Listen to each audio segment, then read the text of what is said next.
Well, hi, friends.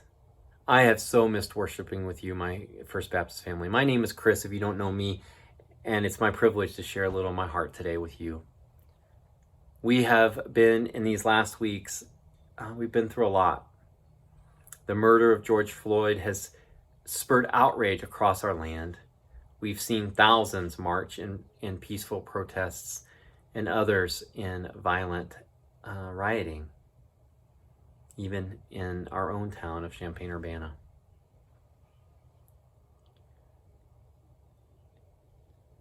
What do we do with the pain that the murder has caused? What do we do with the pain in our society? Well, I think one thing that happens, and if we're not careful, we could focus in on the pain, the outcome of the pain, the violence that some have perpetrated because of the pain, because of the hopelessness that things will ever change. So what do we do?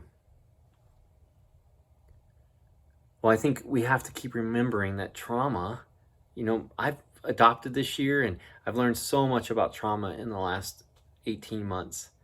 Because one, our new son has experienced so much, some stuff that no boy should ever have to experience, of emotional and physical abuse.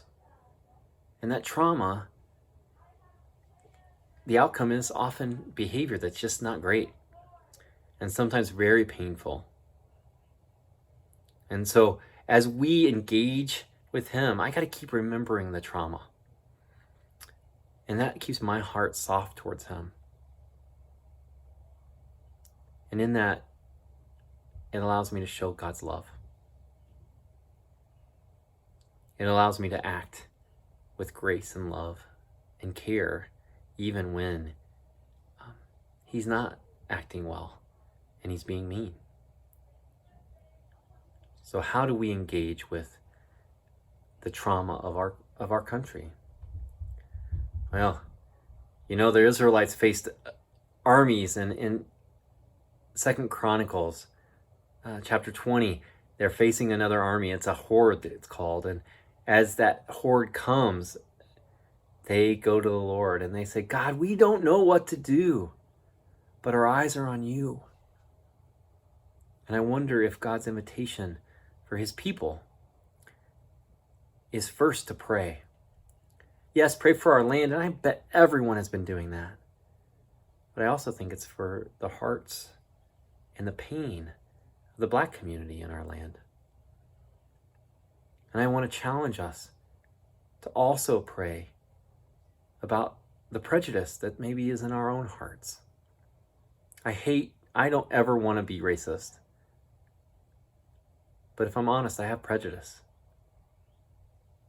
And I keep coming back to the Lord with that, inviting him to break that and change that in my heart so that I can show the love and care that God has for every people in our land, every person.